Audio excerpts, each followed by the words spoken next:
Going to Raja Ampat, and in particular Manyai Fun, is like going back into a world of simplicity. There's no cars, no internet, no phones, no debates about whether we should be vegetarian or not.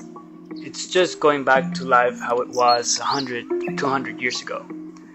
And exposing ourselves to that reality is life changing.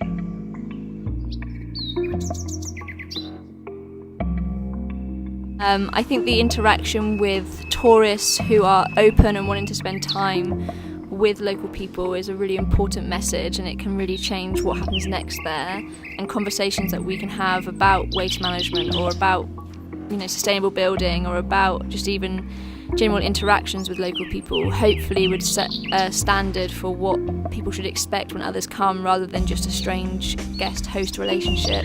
It's kind of maybe creating an image of foreigners in their head that hopefully was positive and embrace values of community more so than typical tourism would.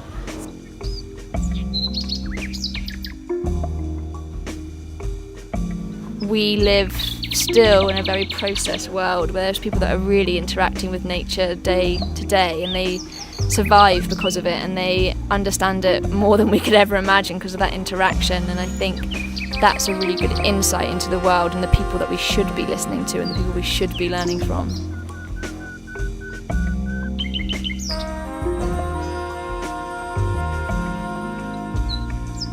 The coolest thing that I took away from it is how there's so much life and abundance that you can see there, that it really shows like what life was like before humanity came and touched everything and abused resources, and it shows that the ecosystems thrive without our contact. It's fantastic. Look at some pristine ecosystems, and some that are being changed because of more contact with humans is really startling, and a really important lesson that isn't just facts or a documentary, actually is there in front of your eyes to see, and can create like real empowerment and action, but also to meet the people from those places that seem so isolated compared to Bali. Is such a big contrast, and like their ways of living and their ways of changing.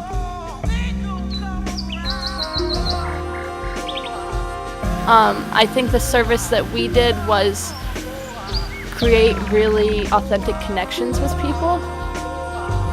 I think it's really important for students to see that it doesn't matter that we're so different from one another, that we can come into an island where we don't even speak the language or really share much of what their everyday life looks like, and we can still be friends, and we can still laugh, and we can still dance, and we can still sing, and create a meaningful relationship. And I think that is very special. And I think we're very lucky. Plus, it's a lot of fun. Gratitude was definitely one of my biggest takeaways, and also just knowing that those places still exist, because I felt like they were only alive in documentaries or in these really hard to get to places that like I would never be able to see in my entire life. But knowing that I still had the opportunity to go there gave me hope, kind of. Actually, it gave me a lot of hope in a very big sense for this world, and I don't know, maybe the continuation that it's not too late to make a difference and to act on climate change and all these environmental issues. Like, there's still pristine places, or almost pristine places, and it's really awesome.